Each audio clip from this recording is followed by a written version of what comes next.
First Contact's price. The Centarian Alliance's Grand Chamber stretched 2 kilometers into the artificial sky of Station Zero, its crystalline walls housing representatives from over 3,000 species. Ambassador Marcus Vale stood at its heart, his weathered face illuminated by the soft glow of countless data streams flowing through the chamber's transparent surfaces. The human territories have expanded beyond their assigned sectors, High Arbiter Kexri announced, her fourth eye fixed unervingly on Vale while the others scanned the assembled delegates. The Arbiter's chitinous exoskeleton gleamed with ceremonial oils, marking this as a formal censure. This is the 7th violation of territorial treaties in as many cycles. Vale maintained his composure, though his iron-gray hair and the deepening lines around his eyes betrayed the strain of 18 months of increasingly hostile negotiations. With respect, High Arbiter, we expanded into unclaimed systems. The Proxima Accords specifically permit development of uninhabited worlds outside designated preservation zones. A ripple of murmurs crossed the chamber. The Proxima Accords had been humanity's first major victory in galactic diplomacy, negotiated when the species was still seen as an amusing curiosity rather than a threat. Now, 30 years later, that victory had become a thorn in the Alliance's side. Unclaimed. Administrator Yuvak emerged from his environmental chamber, tendrils of vapor following his gelatinous form. Those systems were reserved for future development by the Council of Elder Races. Your kind simply chose to ignore the markers. Markers that were never registered in the central database, as required by Section 7 of the Accords, Vale countered, activating a holographic display that showed the relevant treaty sections. Humanity has followed every letter of the law. The fact that we've done so more efficiently than expected doesn't invalidate our claims. The chamber erupted in overlapping arguments. Vale noticed Administrator Lyra, one of humanity's few allies in the Alliance, signal subtly from her platform. The Meridian's crystalline form sparkled with warning patterns, danger was coming. High Arbiter Kexri raised all 6 arms, demanding silence. The issue is not merely territorial expansion, Ambassador. Your species has demonstrated technological growth rates that far exceed acceptable parameters.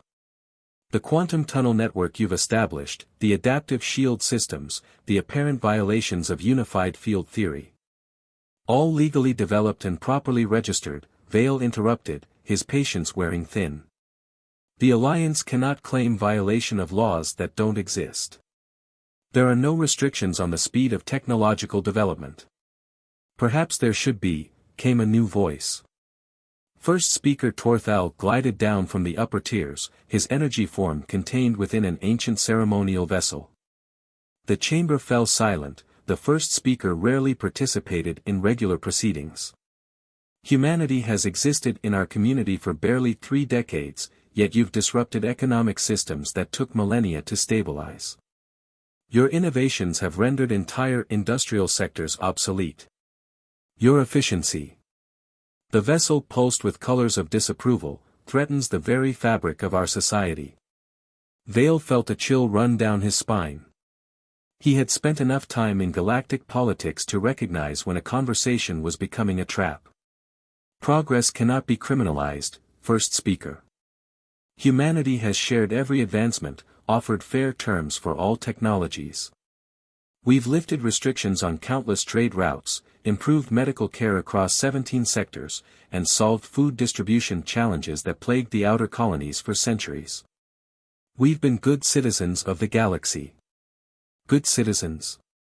Kexri's mandibles clicked in what Vale recognized as barely suppressed rage. Good citizens don't force change at the point of a gun.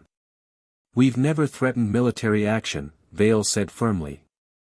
Not once in 30 years. Your very existence is a threat, Torthal's vessel pulsed.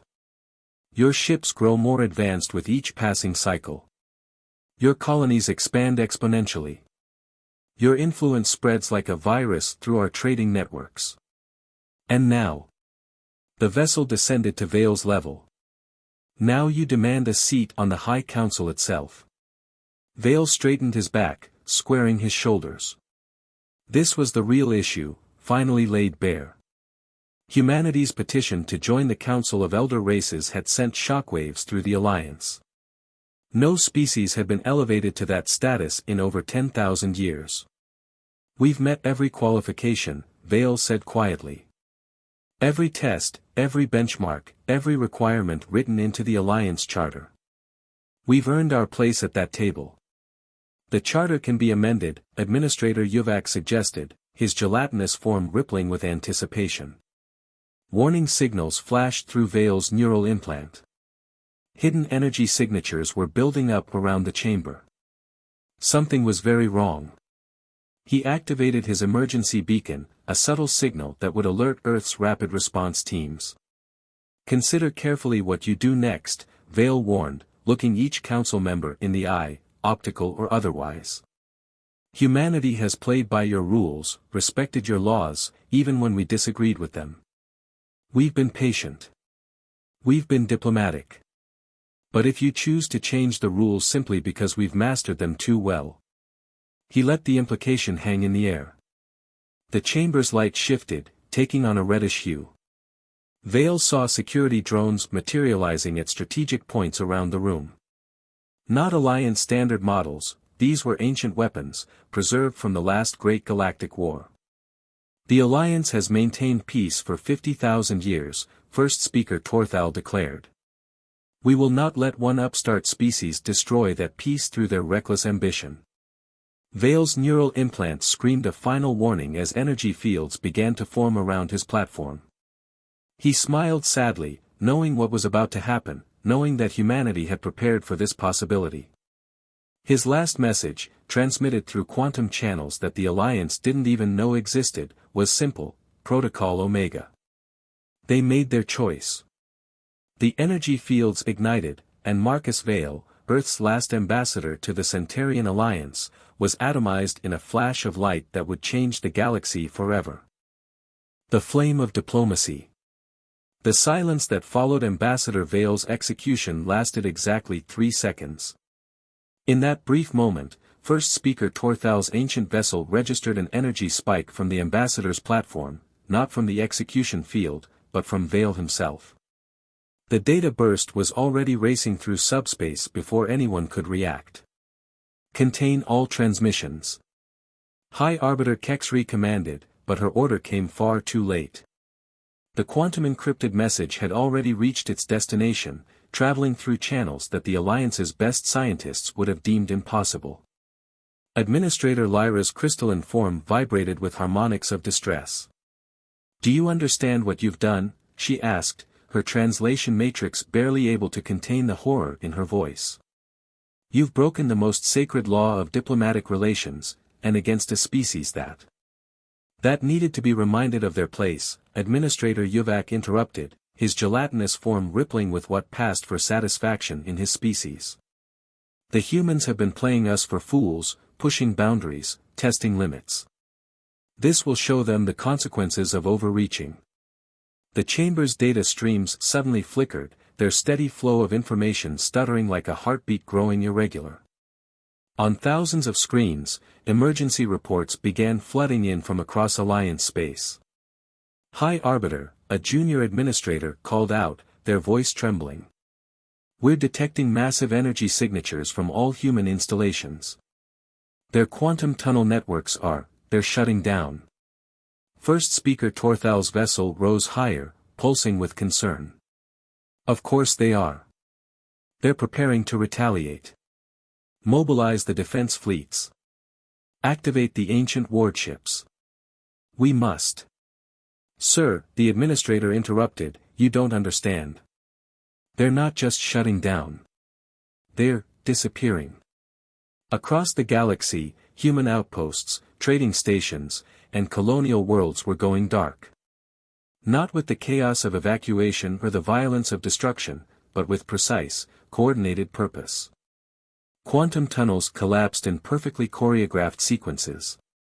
Shield generators powered down in waves that rippled through space like carefully conducted symphony. "Impossible," Kexri chittered, all 4 eyes fixed on the strategic display. "No species could coordinate a withdrawal on this scale. The logistics alone would." would require technological capabilities far beyond what we thought the humans possessed. Lyra's crystalline form sparkled with what might have been bitter amusement. Just like their quantum tunnels were impossible. Their adaptive shields were impossible. When will you understand that your assumptions about humanity have been wrong from the beginning?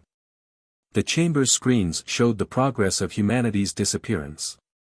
Trading hubs that had revolutionized commerce across 17 sectors simply vanished, leaving no trace of the advanced technologies that had powered them. Medical facilities that had cured diseases thought incurable went dark, their miraculous equipment dissolving into component atoms that dissipated like morning mist. Stop them. Yuvak demanded, his gelatinous form roiling with agitation. Use the defense grid. Lock down their systems. With what? Lyra asked quietly. Look at your screens. Really look. The strategic displays told a story that none of the Alliance leaders wanted to read. Every defense platform, every monitoring system, every piece of technology that humanity had helped upgrade over the past 30 years was shutting down, reverting to its original state. The elegant efficiency improvements, the subtle optimizations, the brilliant innovations that had seemed like generous gifts, all of them had contained kill switches that no one had detected. Standard emergency protocols, a military advisor announced, their carapace pale with stress. We still have the old systems. We can. They were interrupted by a message that appeared simultaneously on every screen in Alliance space. It was text only, in the simplest possible format, yet it carried more menace than any fleet of warships. We gave you a chance to be partners. Remember that choice. You have 6 hours to evacuate any Alliance citizens from human-claimed space. After that, those sectors will be redefined. Any remaining Alliance presence will be considered hostile. First Speaker Torthal's vessel dimmed as the implications became clear. How long, he demanded, turning to his advisors. How long have they been preparing for this? Since the beginning, Lyra answered, though the question hadn't been directed at her. Every trade deal, every technological exchange, every diplomatic concession, they were all preparations for this moment. They knew, sooner or later, you would force them to demonstrate their true capabilities.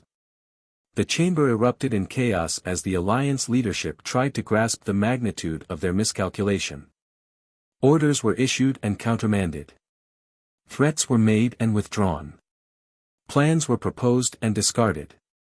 But beneath it all ran a current of growing dread as reports continued to pour in. The humans weren't just withdrawing. They were erasing themselves from the galaxy with surgical precision, leaving behind only the memory of how thoroughly they had outmaneuvered the oldest and most powerful civilizations in known space.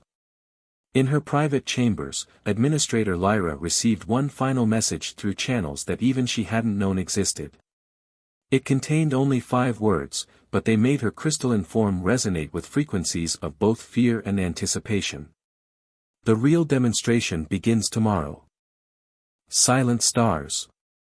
3 weeks after humanity's disappearance, the Centarian Alliance was coming apart at the seams. In the Grand Chamber, now operating on ancient backup systems, High Arbiter Kexri faced a rebellion.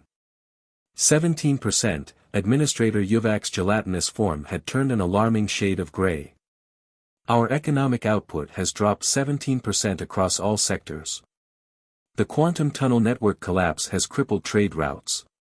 Medical facilities are overwhelmed without human technology. And now this. This he referred to was displayed on the chamber's main screen, the complete failure of the Proxima sector's agricultural systems. Systems that, until 3 weeks ago, had fed billions across hundreds of worlds. The humans didn't just withdraw their technology, a technical advisor explained, their tentacles writhing in agitation. They removed their code from our systems with such precision that they took parts of our own programming with it. It's as if they wrote their improvements to be fundamentally inseparable from the base systems. First Speaker Torthal's vessel had lost much of its luminescence over the past weeks. Have we at least located them? 20% of known space can't simply vanish. That's exactly what it's done, Admiral Vextol reported, his warrior caste markings dulled with exhaustion. We've sent probes into former human territory. The colonies, the stations, even their mining operations, all gone. But there's more.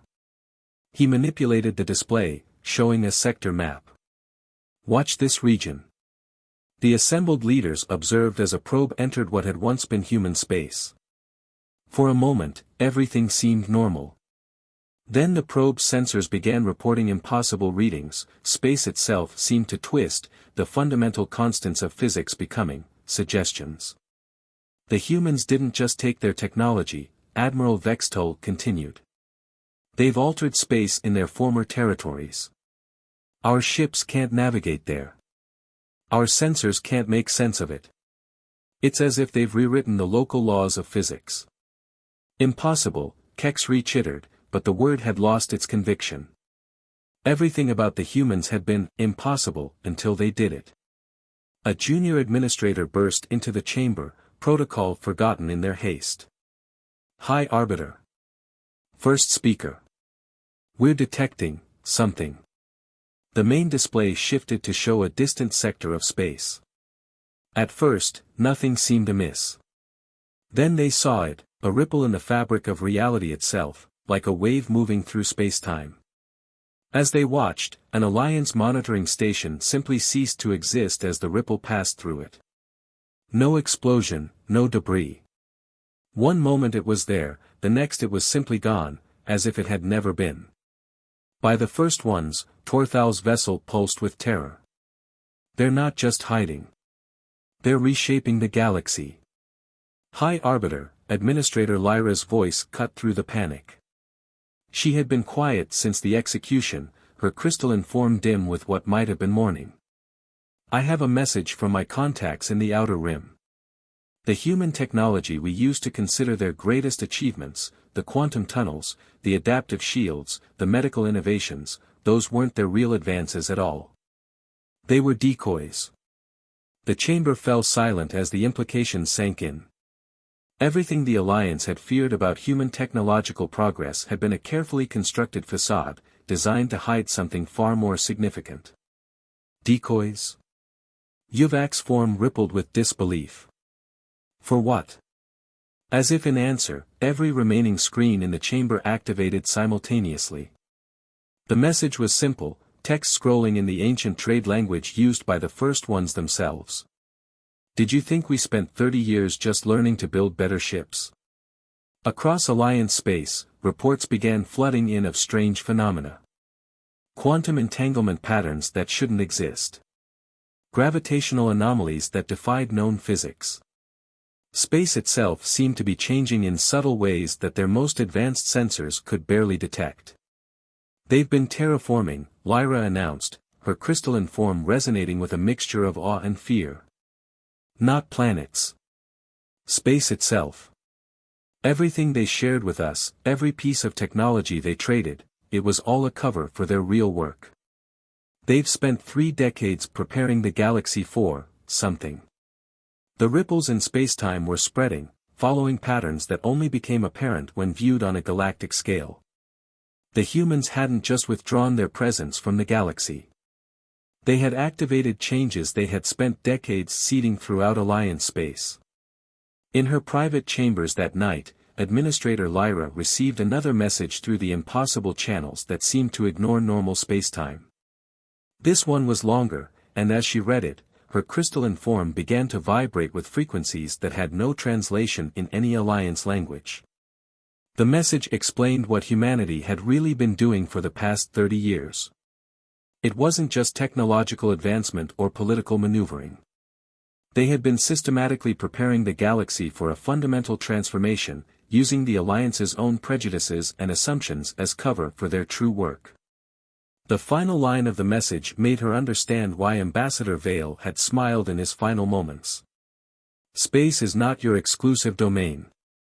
Reality is not your private property. Tomorrow, we show you what humanity can really do when you force us to stop playing by your rules. The Ghost Fleet. The first signs of humanity's return came not with weapons or warships, but with mathematics. Across Alliance space, their most advanced quantum computers began detecting patterns in the fabric of reality itself, equations written into the structure of spacetime, complex formulae that seemed to be counting down to something. Admiral Vextol stood before the remnants of the Alliance Council, his warrior markings now completely faded. The anomalies are spreading. We've lost contact with 37 major systems in the past day alone. Not through violence or conquest, they simply step outside our reality. The chamber, now operating on emergency power and ancient technologies, felt more like a tomb than the seat of galactic civilization. High Arbiter Kexri's exoskeleton had dulled, her four eyes constantly shifting between screens showing the dissolution of her empire. "Show them," she commanded.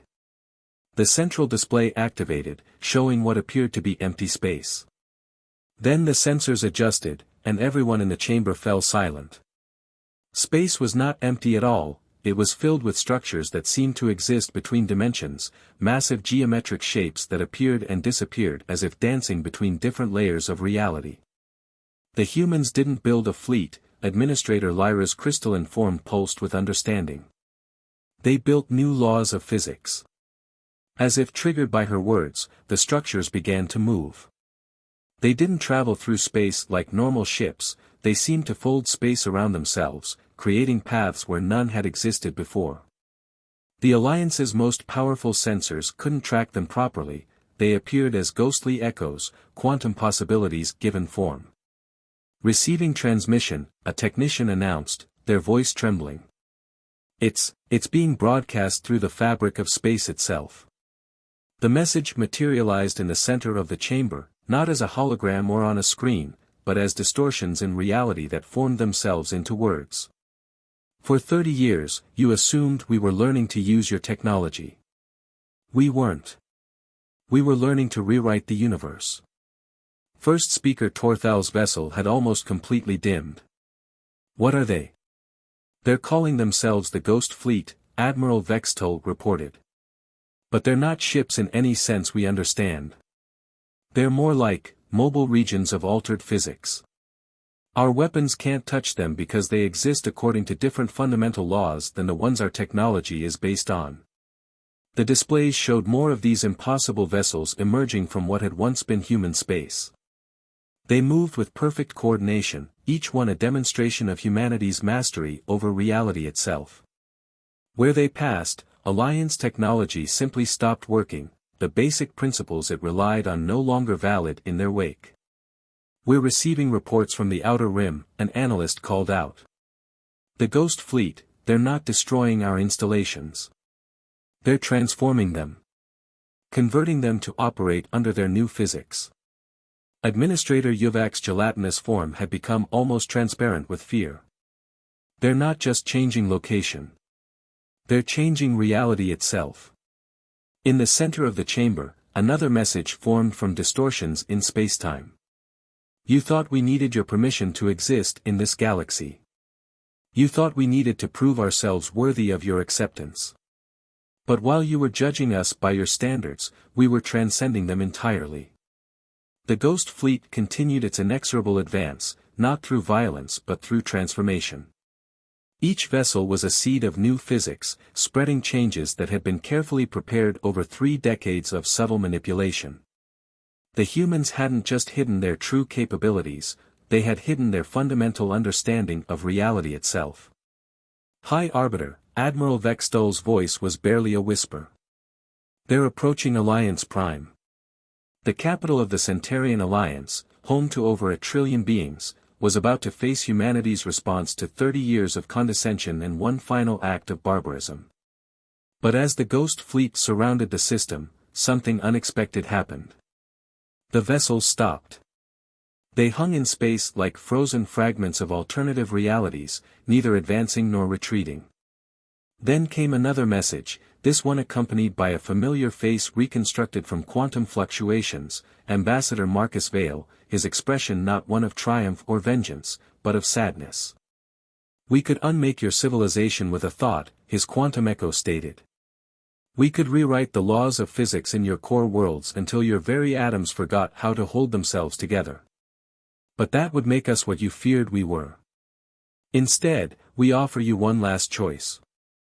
The Ghost Fleet began to pulse with energies that their sensors couldn't comprehend, each vessel becoming a beacon of possibility, a doorway to a different understanding of reality.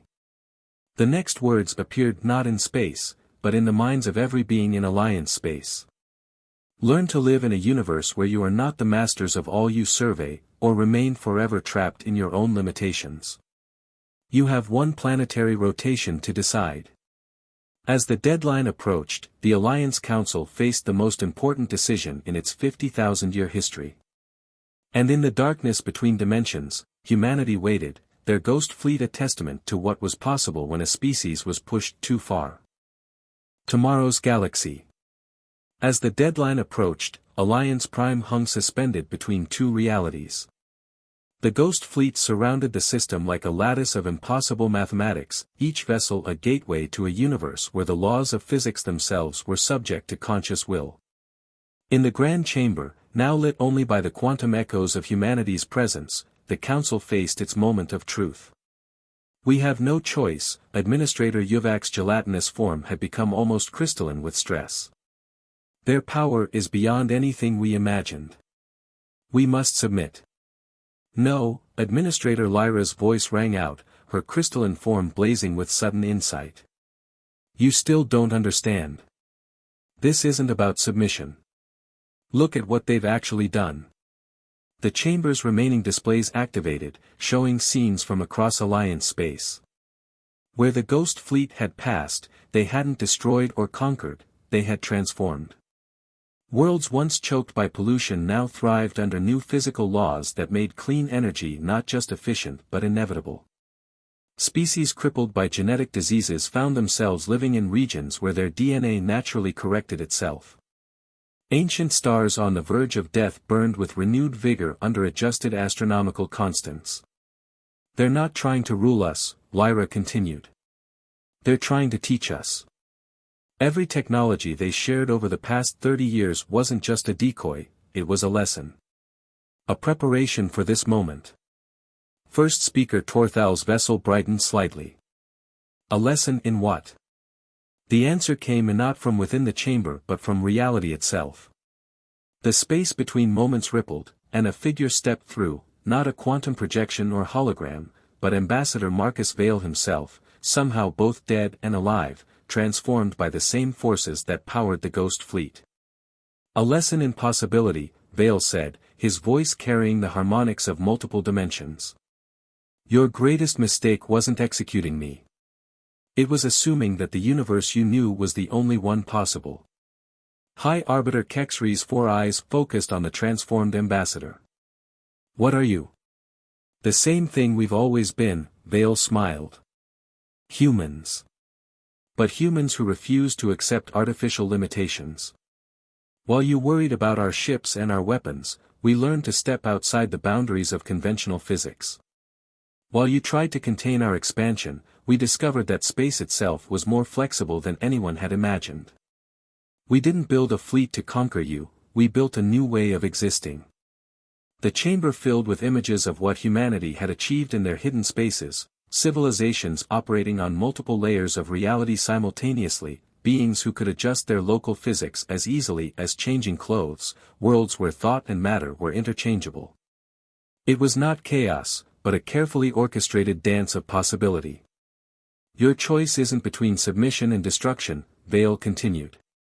It's between remaining trapped in one set of physical laws and learning to navigate many. We're not here to conquer the galaxy, we're here to unlock it. Administrator Lyra's crystalline form resonated with sudden joy. The trade routes, the medical technologies, the quantum tunnels, they were all teaching tools. You were preparing us for this, showing us the first steps toward manipulation of reality itself. Until you proved you weren't ready, Vale nodded. Until you responded to change with violence, to innovation with fear. So now we offer you a more direct lesson.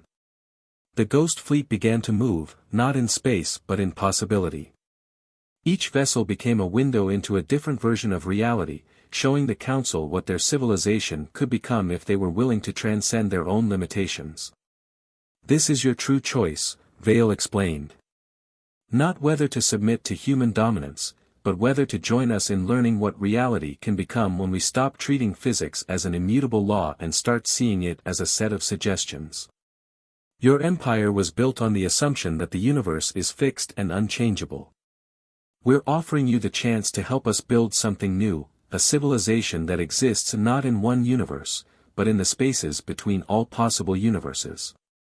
The council chamber erupted in discussion, but this time it wasn't panic or fear driving the debate. It was wonder. Wonder at the possibilities being offered, at the future that could exist if they were brave enough to embrace it. As the deadline approached its final moments, High Arbiter Kex-Ree rose from her seat, her exoskeleton gleaming with reflected quantum possibilities. "How do we begin?" Vale smiled, and this time it was a smile of genuine hope. "You already have. The moment you asked that question, you took the first step toward understanding what we've been trying to show you. The universe is not a set of rules to be followed, but a canvas to be painted on. Your choice isn't an ending, it's a beginning." The Ghost Fleet began to pulse with new energy, not destroying the old reality but gently reshaping it, creating spaces where multiple physics could coexist, where the rigid structures of the Alliance could gradually learn to bend without breaking. "We burned your ambassador," Kex-Ree said quietly. "Why offer us this chance?" "Because that's what humans do," Vale replied. "We take the fire meant to destroy us and use it to forge something new. You tried to teach us a lesson about power. In return, we'll teach you a lesson about possibility. That's a far better revenge than mere destruction, don't you think?" As the first light of a new day broke over Alliance Prime, it illuminated not the end of an empire, but the beginning of something far more interesting, a civilization learning to dance between realities, guided by the species they had once tried to contain. The galaxy would never be the same, and that, after all, had been the point all along.